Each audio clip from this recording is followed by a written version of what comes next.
Elizabeth Clare Prophet, noted author, lecturer, and educator, interviews the special people who provide the missing dimension to the news that affects you. Courageous men and women from all over the world who have taken a stand for truth and justice and become spokesmen for the flame of freedom. Listen now as Elizabeth Clare Prophet and her guest discuss critical issues of the day.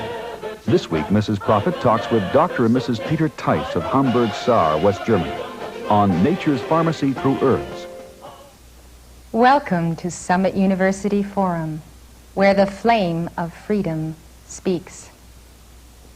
Today our discussion on freedom concerns the health and wholeness of our bodies, our minds, and a means to achieve this through nature's own works.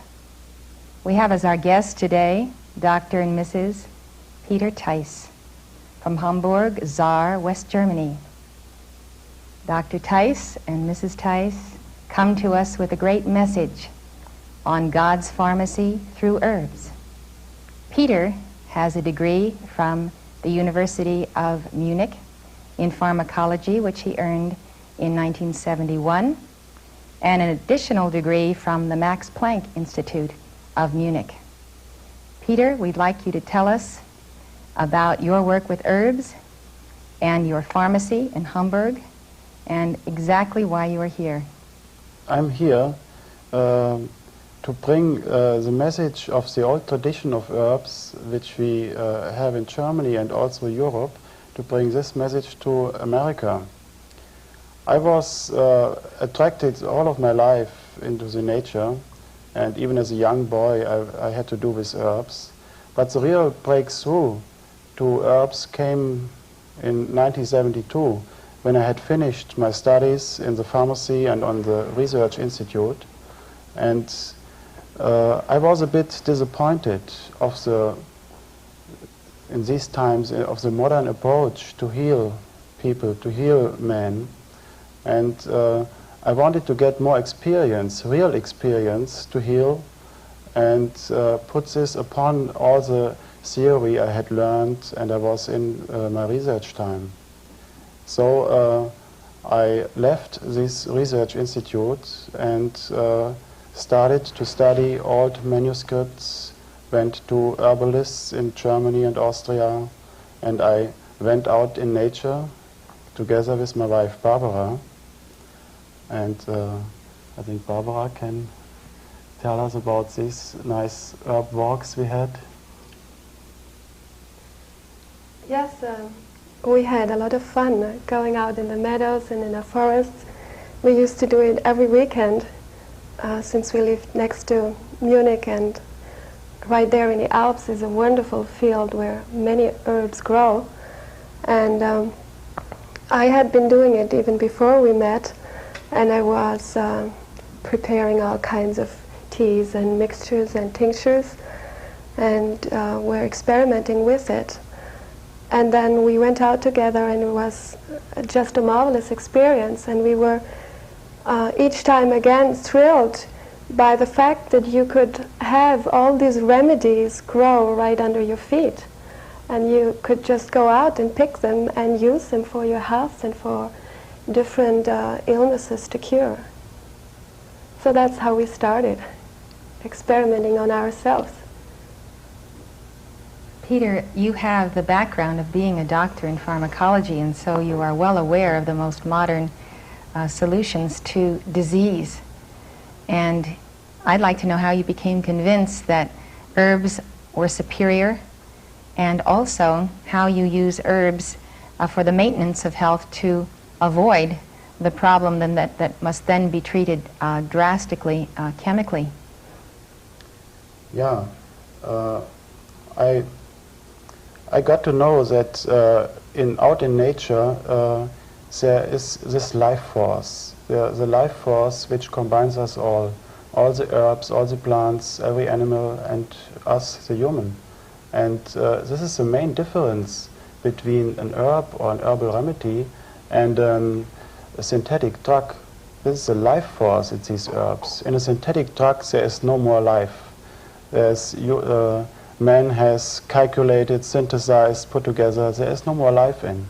And this is the main thing we need. If we get ill, if we suffer under an illness, it doesn't matter what kind of, we are lacking this life force, and we can get this life force, this energy, which combines us all, coming from the one source, coming from God. This life force has to come through herbs to the human body.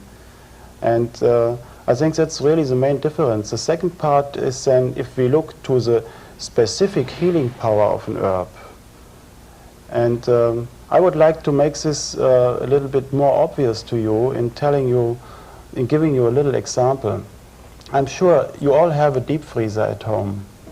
And one day on this deep freezer, this alarm lamp starts to blink, which shows you the deep freezer is no more working.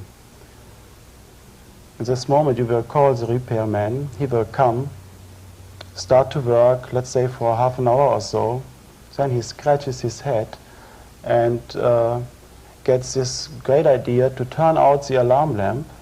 And then he says to you, your deep freezer is repaired. The alarm lamp is no more blinking. Would you be satisfied with this repair? I don't think so. So you see, the same thing happens if you have a headache and take an aspirin. If you suffer under sleeplessness and you are taking a sleeping pill. If you have chronic constipation and you take laxatives. You are turning the alarm lamp out, but you don't repair yourself. You don't repair your body. It's only going to keep away the symptoms. It's not the real cause and core of an illness. You are only looking after the symptoms. And that's one thing about this modern approach. It's not real healing. It's looking for the symptoms to make life easier, but not really to cure. Peter, you worked for an herbal company in Germany, Hukunda, where you got some experience in the herb business and then took over the family business, which is now the Marktapotheke. Mm-hmm. And a very charming pharmacy which I visited in Hamburg. And it brings to mind all of the old traditions of Europe which have not necessarily survived in our supermarket-type drugstores in America. Oh, yeah. There's the town square where people come and sell their fresh produce and wares. And here you have an apothecary shop which deals strictly in medicines and does not have the various products that are seen in the United States. And one has the sense that the pharmacist here, who is a doctor, being yourself, is very capable and qualified in recommending the best and finest remedies for whatever seems to be the burden of the customer. So I know that you have made the transition from using chemical products and synthetic products in your shop to recommending herbs. Do you find that people, when they deal with herbs, have to get over the fear that has developed from an artificial dependency on chemicals which work immediately, although artificially, rather than working with a healing process that comes about through herbs? Oh yes. There is a difference, and there has to be a difference in the consciousness of the people using herbs instead of chemical drugs, because there is not such a sudden success. You cannot feel the pain going away if you are drinking a tea. But it has to be seen in this way, that this healing power of the herbs will come after a while. The illness has not come all of a sudden also. It took years sometimes to come, and then one has not to expect that an illness can go away in one day. That's only how people like to treat everything today. With herbs, you have to really want to take over responsibility about your own being, about your own body. And then you can have this approach, and then you look into the specific healing power of an herb. You will have the advice of a doctor or of a pharmacist, as we do it in Germany. So you might say that an herb is a means to implement one's own free will, God's way and nature's way. Oh yes. So you have to be in the driver's seat of being your own physician and taking the responsibility of the good and bad that is outplaying on the body as a result of incorrect diet or disregard for rules of health. Yeah. So we realize that herbs have been present since Genesis as the gift of God to provide something more than just food. They're like a concentrate of energy, each herb or flower or plant containing a precise vibration that would be the antidote for a condition in the body. In the United States, we are very accustomed to hearing about herbs in Indian folklore medicine, the folk medicine. And many people today, of course, are looking in that direction. We know there's an ancient tradition in Europe as well, and the name Paracelsus means a lot to us. Can you tell us about your herbs in that connection of the ancient tradition? Oh yes, Paracelsus was a very famous doctor and alchemist in the Middle Ages. He lived in the 15th century to the beginning of the 16th, and he created very famous formulas of herbal remedies. And there's one formula which is called in Latin ad longam vitam, which means for a long life. And this formula we are using today in our Swedish bitters. And this formula went through the centuries. It got a little bit changed, but the main ingredients like saffron, myrrh, and aloe had been used all the time. Is that myrrh and aloe? Myrrh and aloe, yeah. Aloe was again the Latin name. It's aloe, yeah. So it's saffron, myrrh, and aloe, the principal products? Yes. Would you like to show us that Schweden bitter? This Swedish is bitters. Swedish bitters in English and Schweden bitter in German. And this formula got well known through a Swedish doctor. Therefore it has the name Swedish bitter today. It was Dr. Sams. It was 100 years ago. And this doctor got very old, 104 years old, using this formula, ad longam vitam, for a long life. And there was an Austrian herbalist, Maria Treben, who wrote a very famous book in Germany and Austria. The English name is Health So God's Pharmacy. And she describes in her book too this formula, going back to Paracelsus. The amazing thing about it is that we know when the disciples came and took the body of Jesus, they anointed him with myrrh and aloes. Oh. And that is something that is written, and one can understand the knowledge of the healing power of herbs that was in the tradition of the Essene community or those who surrounded the Christ and his apostles. Well, Barbara, you have had a natural inclination towards healing, harmony, music, and chiropractic, and received your education along those lines together with literature at Munich. Would you like to tell us about why you feel these products are so important to a family with children, as you have 2 children, and use them for yours? Yes, these are main products that can be really used in a everyday life of a family. I think the main thing that basically all of us need right now is cleansing our bodies, since we have taken by all kinds of circumstances a lot of poisonous substance into our body, and we have to clean this out and be aware of constantly cleansing our body and flushing it. And the main effect of Swedish bitters is that it does a lot of this cleansing. It's an alcoholic extract with alcohol and water of about 24 different herbs, on which we said the main ingredients, we named them already. Children don't like it terribly. They wouldn't take it probably, but you would also have to dilute it in herb tea or in juice. Even in juice it tastes fine then. So you could give it to children. And a very useful product is this calendula cream we have here. It's made strictly of calendula flowers. These are the flowers. I picked them right here in California. Everybody knows them probably. I take one out. They're either yellow or orange. And calendula cream is done with these flowers, just the petals, and it is extracted in lard. This is a very old tradition also to use lard.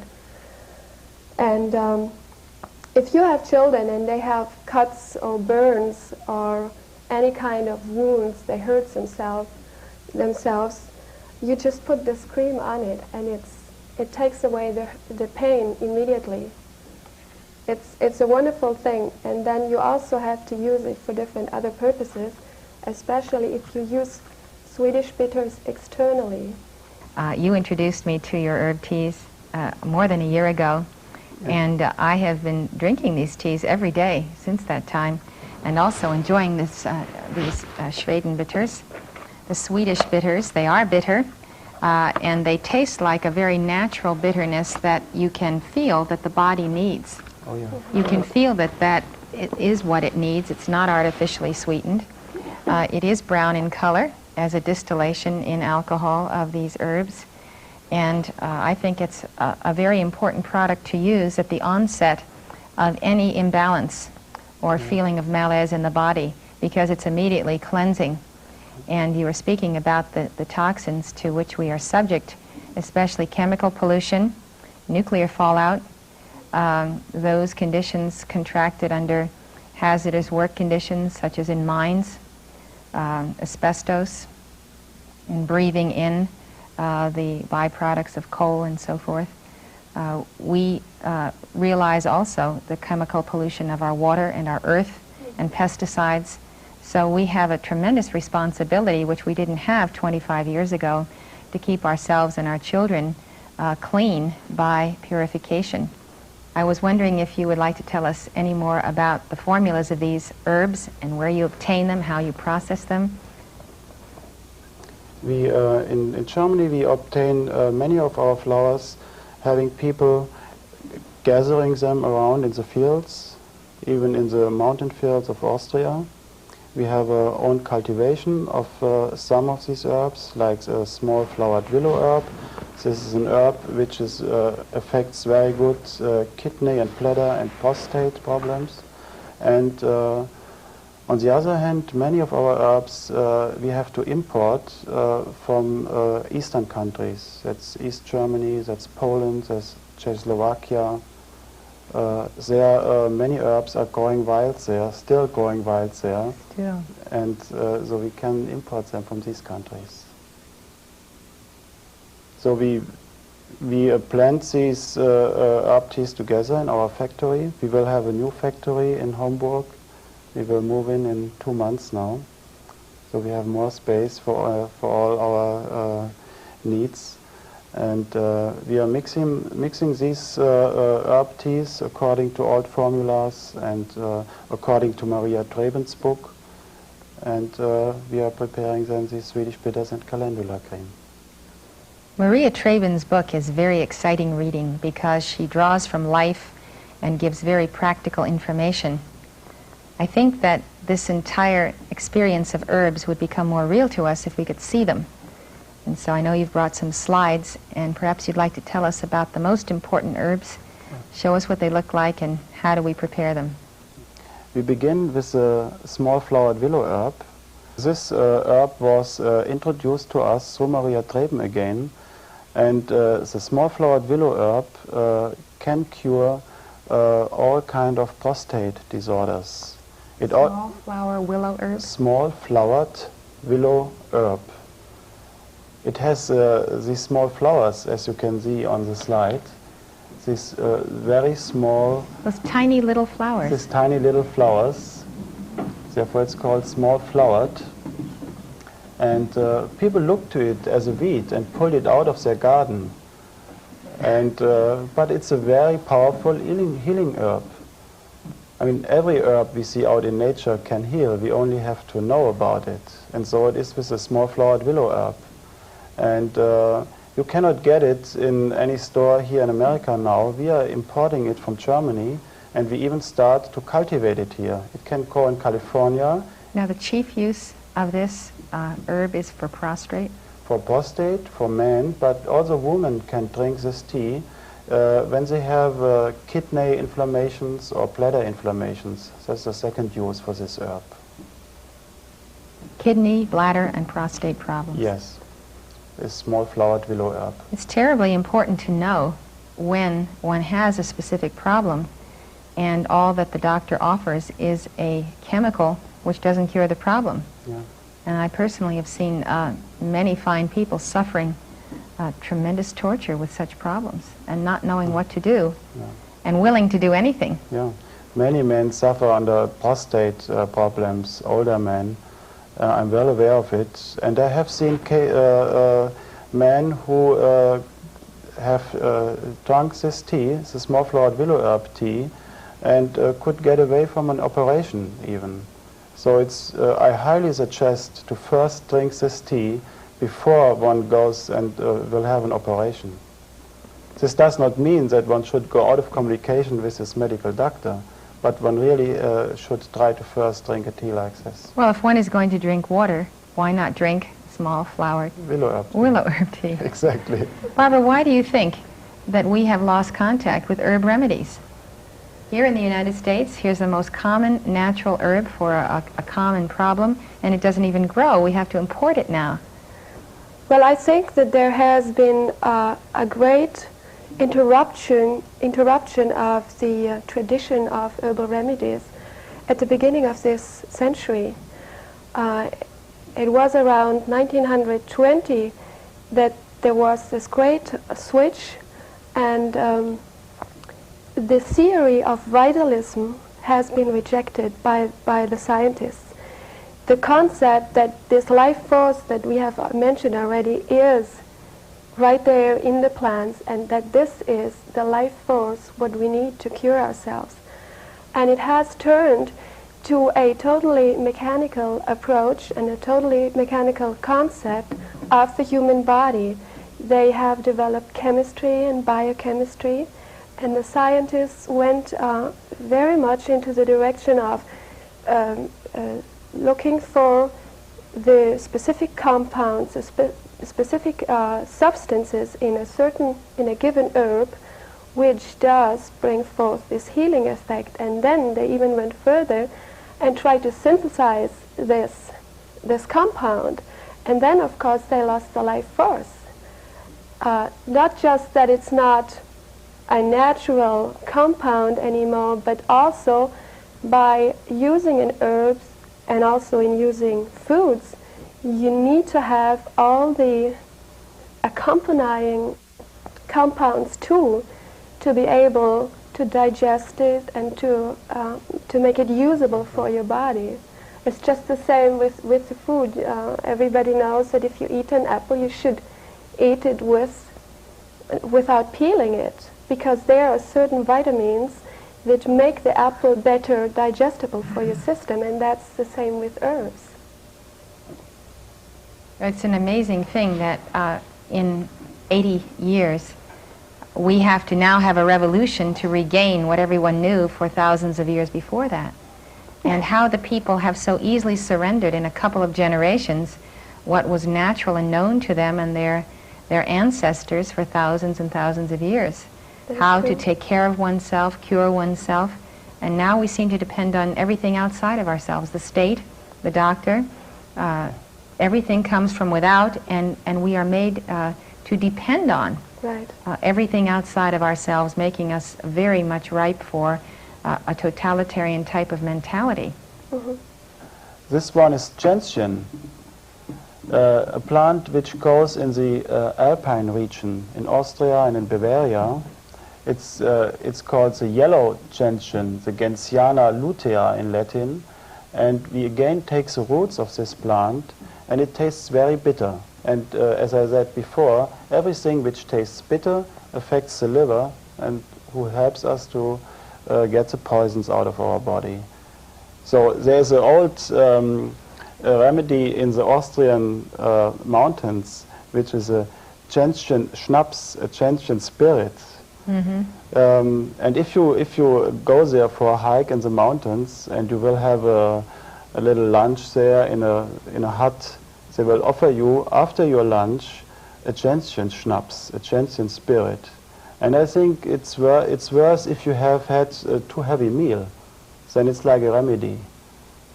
People don't have to drink 10 of these, but if they take it as a medicine, then it's worthwhile. And then it's because this bitter taste of these roots.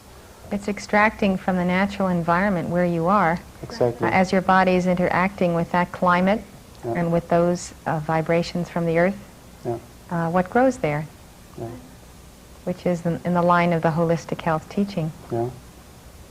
This is chicory, this blue flower, chicory, and again we use the roots. Again, there are bitter ingredients in it.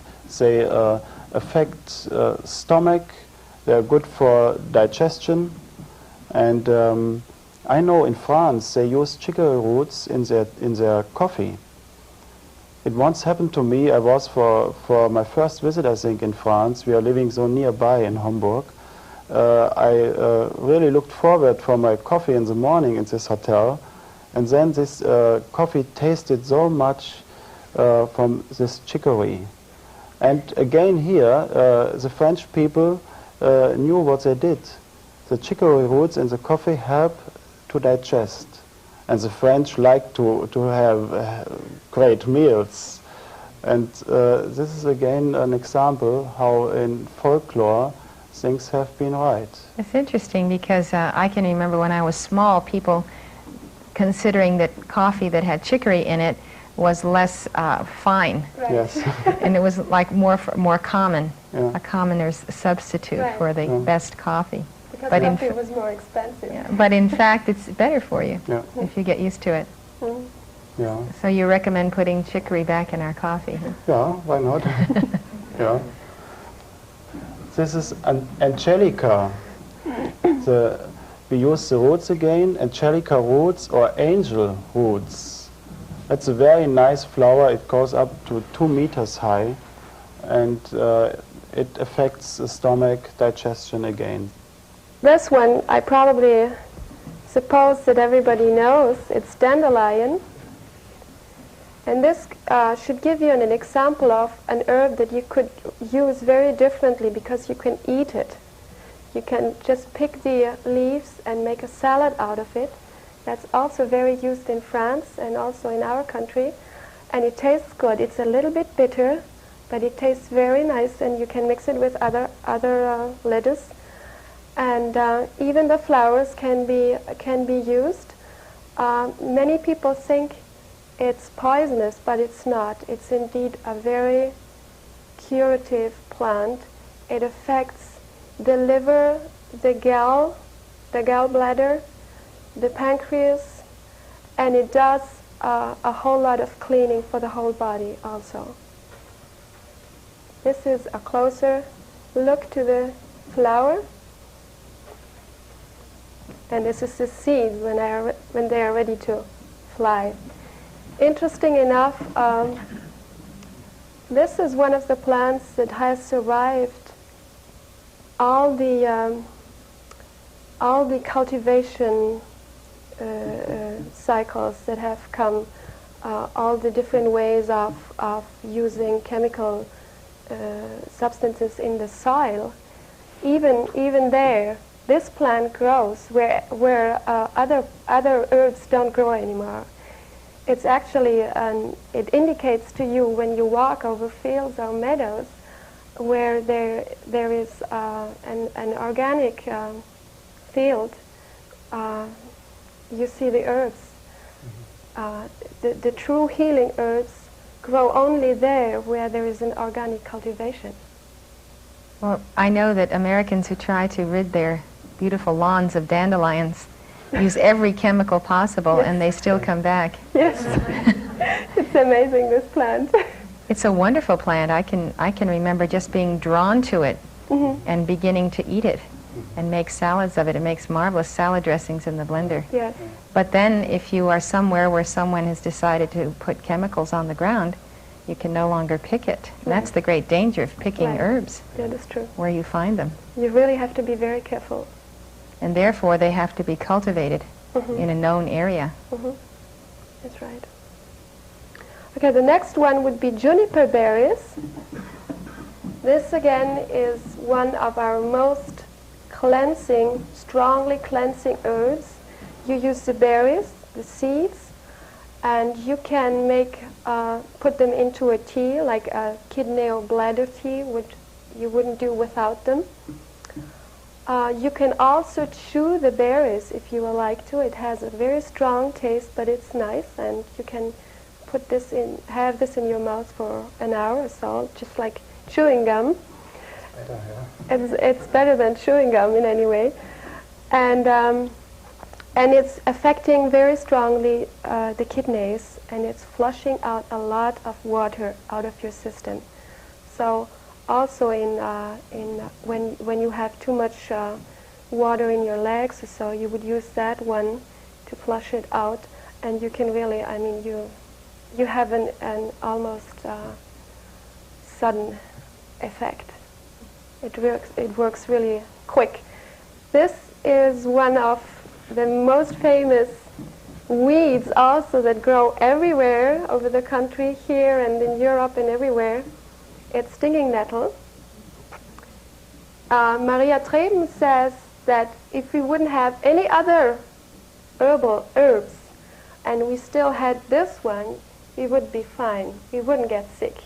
Because this one is so strongly cleansing and healing, and as you know, it's a very special plant. It stings you if you touch it, and it's somewhat aggressive. So you wouldn't want to use it in large quantities. You wouldn't want to drink 10 cups of tea a day, but you would rather drink two cups a day, and that would be enough. So there is also a certain caution to be kept in using herbs. You can't overdo it. They do have a strong effect. And this, again, stinging nettle, you could also use in spring. You could use it for cooking, for eating. You could prepare it just like spinach, and it tastes marvelous. It's a wonderful vegetable dish. You know, Milarepa ate nothing but nettles in his cave. Do you remember that story? Yes. And he turned green. Well, that's what he lived on. Yeah. And Maria Treben says that Albrecht Dürer painted a painting of an angel flying to heaven carrying nettles. Yes. Yes. Which shows the tradition of it being a divine. Yes. Oh, yeah. It's almost like a divine intercession. Mm-hmm. In fact, when you consider how people pray on their knees for healing, God has already heard the call and answered, antedated your call by 1,000,000 years, and placed everything in the earth that can restore the balance. You can think of it as bringing everything into alignment, Right. a stimulus for the proper functioning of each organ and the glandular system. Mm-hmm. Even in an age of such toxicity as we face today. That's right. What do you think about pregnant mothers with water retention in the legs from salt and other things? That would be perfect. Either juniper berries or nettle, or both, or a mixture for flushing out the water would be perfect. Do you know of teas for people who are barren and desire to have children that will heal the body in that area? I did collect some of these very mysterious roots at some time. I do not have a personal experience if they work. There is an orchid, a tiny orchid, which is one of the last that we have in our country, which is collected and used for that reason. But I collected it and dried it, but I haven't tried it on myself or anybody else. But this is set to have this effect. And there are several others too. I'm wondering about a specific tea for the brain, either injured, damaged, or perhaps collecting nicotine after 25 years of smoking, and also the learning problems children have. Do you have a specific tea you recommend for this? Yes, there can be a mixture. There always should be St. John's wort in it, which affects the brain, the central nervous system. And there should be herbs in it, again, who detoxify, flushes out toxins. Again, stinging nettle, horsetail, even calendula flowers have to be in, yarrow. What about injuries to the eyes as well as cataracts? We have a special herb which has the name eye bright. You drink it and you make a compress on your eyes with this eye bright. And another plant is greater celandine. We use a tincture of this plant, or even the fresh milk coming out of the stem. This greater celandine has yellow flowers, and if you break the stem, there comes a milky liquid comes out. Orange in color. Orange Really? in color, and you can bring it into your eyes. It burns a bit, but it helps very good.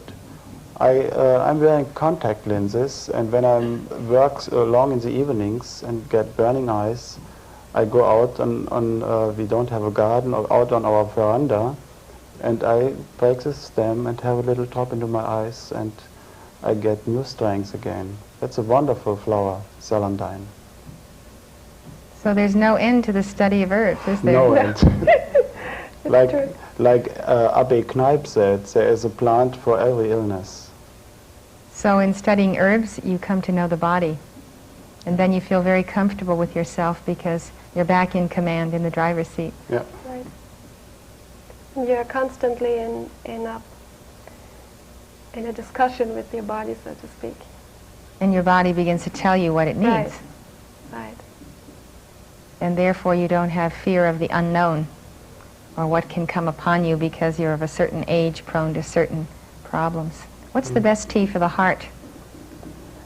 Hawthorn. It's hawthorn. Hawthorn tea? Yes. That's the alternative to digitalis. You know, The alternative for digitalis. Yes, you know these digitalis compounds, they have strong side effects. Mm-hmm. And most of the older people get prescriptions to take these digitalis pills. And it's the alternative for the aging heart, hawthorn. We drink it as a tea, we prepare a tincture out of it. It strengthens the heart muscles. The idea is to take these things before the problem arises. Yeah. And bring the heart into attunement with the herb. Mm-hmm. And if anyone would be already on digitalis, I'm sure you'd recommend not withdrawing altogether, but beginning a program of the teas and watching their effects and maybe reducing the amount under the care of a doctor very slowly. Yes, exactly like this. I always say, don't stop to take the pills your doctor prescribed you. Start to drink a tea and then see how you can reduce the amount of the chemical pills. I think people who understand herbs and health know that health is a total process. You can defeat the power of herbs by eating things that simply create chaos in the body, such as refined sugars and grains and too much meats or meats that are toxic and so forth. So it's a total awareness of life and appreciating that life in everything. What do you think about fasting in connection with herbs? Oh, that's great. Fasting, it's the best way to cleanse our body. And we can, if we drink an herbal tea, this will be a good help to really bring out the toxins, to flush out toxins out of the body. If we use, for example, horsetail or stinging nettle tea, this is a very good herbal tea mixture during a fasting time to help to flush out the toxins through the kidneys and bladder. Are those products in your fasting tea? Yes. Do you think those are the chief ingredients? Yes, for to sure. promote, Stinging nettle and horsetail are the chief ingredients. Yeah. Do you recommend a strong mixture of this tea drunk continually for 24 to 36 hours for a fast? Yeah. Would you combine the Schweden bitters with it? Yes, I would combine it too, and everybody has to make his own experience if he has to take 1 tablespoon or 2 or 1 day without, because during fasting a lot happens in our body, a lot goes out from themselves, so one has to make his own experience. Barbara, you seem to have the makings of a compress there. What are you about to do? Well, Swedish bitters are very well applied also externally. And this is a use that is so very helpful to many different diseases too, and different problems. Maria Treben tells, I don't know how many stories, at least 30 stories, about this effect of Swedish bitters used externally as compresses. And I thought it would be wise to show how this is done, because it sounds a bit complicated, but it isn't. And 100 years ago, every housewife, every mother knew how to do a compress, and they applied it like almost every day in every little problem with children and so forth. But nowadays, we have almost lost this knowledge and this practice. That's why I just wanted to show how this is done.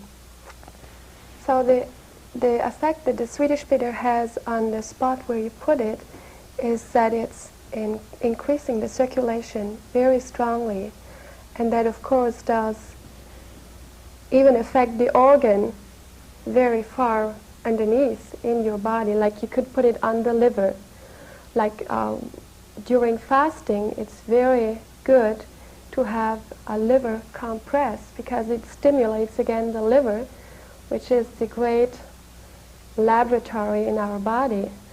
And if you have kidney problems like kidney inflammations or so, you could use it externally to just put the compress on your kidneys or wherever the problem would be. As I said, Maria Treben is telling all kinds of stories, even of healing cancer by these means and different other applications. So that's the reason why I wanted to underscore the use of Swedish bitter, not just internally, but also externally. And what you need is a piece of cotton, like that, according to the part you want to put it, the Swedish bitter itself, a piece of plastic, simple plastic foil like that. Putting this here to prevent staining, just for your clothes and your bed and so forth. And then a piece of flannel to wrap around and to fix it at the spot. So I have this plate here. I put the cotton in it and I pour undiluted Swedish bitters over it, depending on how great you want to make it, how big a piece you would cover. You see, it's not more than that. And I squeeze it a little bit so that it penetrates everywhere. Don't use it too much, just dropping down. That would be too much. It would give stains, cause stains. Just so it's saturated. You can squeeze it a little bit. So this would be it now. The cotton, of course, keeps the liquid very well in it, even for many hours, even overnight. It will still keep wet. I would first apply the calendula cream. I'm doing it on my arm now, because I prevent the skin from being irritated since it's an alcoholic extract. I just put a layer of this cream.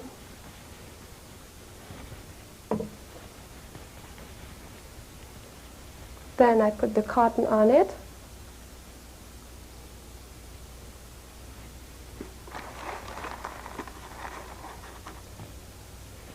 Then I would put this plastic over it to make it secure.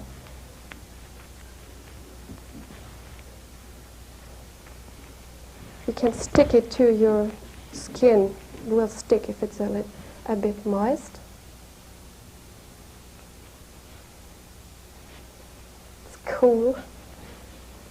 And then I wrap this piece of flannel, or you can also use a towel, any kind of warm cloth around it,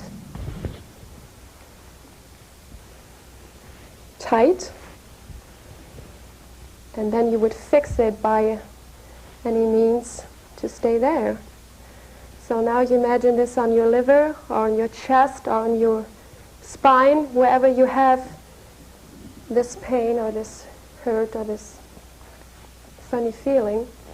So if you would have this compress on, let's say, for a night, or even during the day for 3 hours, you definitely feel that something changes in your body. And this is really a very important application of Swedish bitters. And you can always combine it with the internal use of it. Do you use it on the lungs for viral infections, coughs, bronchial problems? Yes, you can do that too. But in such cases, I would also apply other herbs. There are specific herbs for coughs and lung problems. This isn't so specific to lungs.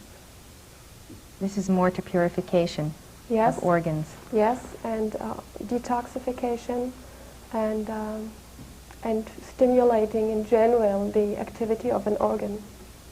You can also put it on your head if you have headaches. This particular one? Yes. You don't need that much clothes then, of course. Well, I think it's a very exciting course to begin, and I'd like to know if any of you may have any questions today. Barbara, are there different herbal teas that you should steep for different lengths of time, and will that have an effect on their value? Yes, it does affect their value, and there are different times to be applied for different plants, one, and second, for different parts of the plant. Like, generally speaking, you would have a longer time to extract the compounds from a root or a hard part of such as a bark from a tree, a hard part of a plant. It would take more time to extract it than it would take just for leaves or flower petals. So for leaves and the softer parts of the plant, you don't need more than 3 minutes in steeping. But roots you would put on in the evening. You would put the root in a cup, pour water, cold water over it, and then you would let it stand there for until the next morning. And only then you would heaten it up and drink it so as a tea. If you have a mixture of root parts and leaves and flowers and everything, you have to make a medium length of time. Have to take a medium length of time. There are also some specific plants that don't have to be cooked or boiled, such as this one, mallow. Although it's just leafy, you need the whole plant but not the root. You have to set it on with water, put it on with water, just as I explained with the roots, because it has a specific compound which comes out only if it's not boiled, if it's not too hot. And this compound would cause your mucous membranes in the body to be stimulated and to heal. So that's, some plants are really specific, like also linseed, you wouldn't cook it. It's somewhat the same. Is that explained in Maria Treben's book? Yes. Each and every one of the items you're stating? Yes, the plants that are mentioned here are, for every plant is an explanation how to use them and how to prepare them exactly. Exactly. So this is a very important handbook in It is. being your own alchemist and your It own is. physician. It is. Obviously, we know there are poisonous wild plants and those that are edibles, and for survival we need to know them by recognition, by contact, and you need to know the vibrations of plants as well as their vibration on you. I like the idea of hanging herbs to dry in the house, and I've seen that done, and now I understand why, as you mentioned much earlier. Mhm. You always think of in the mountains and in chalets that you see dried flowers and dried herbs hanging from the walls, and Right. they have a very important function in the house. Uh-huh. That's I know right. some people use wheatgrass or other sprouts to neutralize the effects of radiation through the television set. Mm-hmm. That was a fad in the United States some years ago. But it does work. Another question? After you've made the tea, it seems to be a waste just to throw those leaves and those petals out. Can you use them as a compress as well? Yes, you can sometimes, like with horsetail. We haven't seen the picture, but we had it there. Horsetail, you can steam. You use it for a tea, or you steam it, and then you apply this hot herb on your body, such as on the kidneys. You make a compress with it. You would just, like as I showed, put the herb, the steamed herb or the used herb, in the middle of 2 layers of cotton, and would then put this compress on your body. And this would help you a lot too, especially in rheumatism and itching pains in your joints and so forth. This would be a wonderful cure. And at the same time, you use the tea internally. What is the main tea for arthritis? Horsetail. It's very interesting that horsetail, if you have a close look, it's just as you said, you have to know the vibration of the plants. Horsetail has joints all over. It has a stem that has at least 10 different parts, and they are connected to each other with a joint, just as our joints, just the same. And then these leaves, they are not really leaves, they are like almost like needles of the needle trees. Do you say that? They have joints. They Each also have one, joints. yeah. The needles have joints. Yeah, we have had a picture of that where you can see it. It's nature's billboard, isn't it? It's so amazing. You're shouting to us, put it Yes, on your joints. It is. It's so amazing. So this would be probably the herb, the most important herb. To drink it and to apply it. Both. Would you use the Swedish bitters with it? Yes. Swedish bitters compresses externally. I would change in a heavy case of rheumatism or gout. I would change one day a compress with Swedish bitters, one day a horsetail compress. And not combine them? Not use them together? No, not every use other. them together, yeah. And always remember the cream to spare the skin from the Yes, alcohol. Yeah, it has to be combined to it. But it's not needed with the herbs. No. No. The interesting thing about these signs that these plants give us is that they really show us what they are good for. And it's such an interesting field. I must say I'm very much looking forward to do more research on this field. I would like to give at some time another presentation with these slides showing these analogies to the human body. And Paracelsus had written about his so-called signature theory. He's saying that each plant has a sign, a signature in itself, which shows you what it's good for. Either it looks alike, like this example with the joints, or it has this specific color, like red flowers are very often for the blood, either for building up the blood or for cleansing the blood, and the smell and the taste of a plant and the form and shape of their leaves and all these properties of this specific plant just show you what it can do for you. It's a wonderful field. I like to Do you think know it more applies about with fruits also? It probably does apply to all that we find in nature, I'm sure.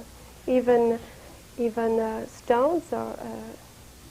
I heard someone compare grapes with kidneys for the cleansing of the kidneys, and strawberries that look like the heart as being good for the heart, and on and on. Yeah, strawberry, that's a very close analogy, I would say. The shape and the color. It's probably true for everything. We just have lost this intuitive knowledge. That's what I'm so admiring in these old healers 2,000 years ago and even before. They just knew it by seeing the plant. They knew it by vibration. Right. They knew it by experience. Do you have another question?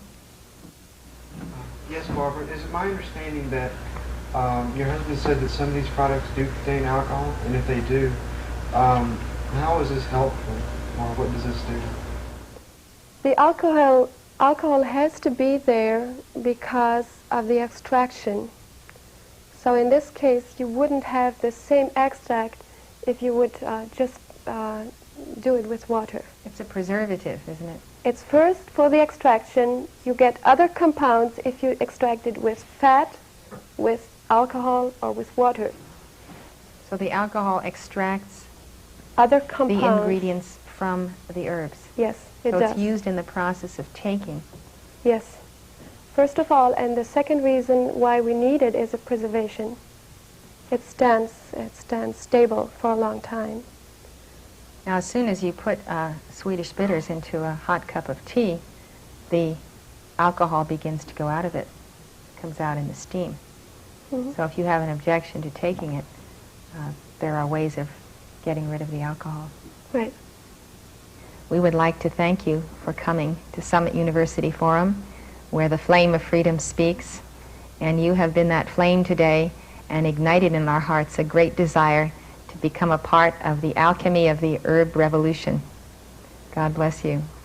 Thank you. Thank you. It was a pleasure for us to be here.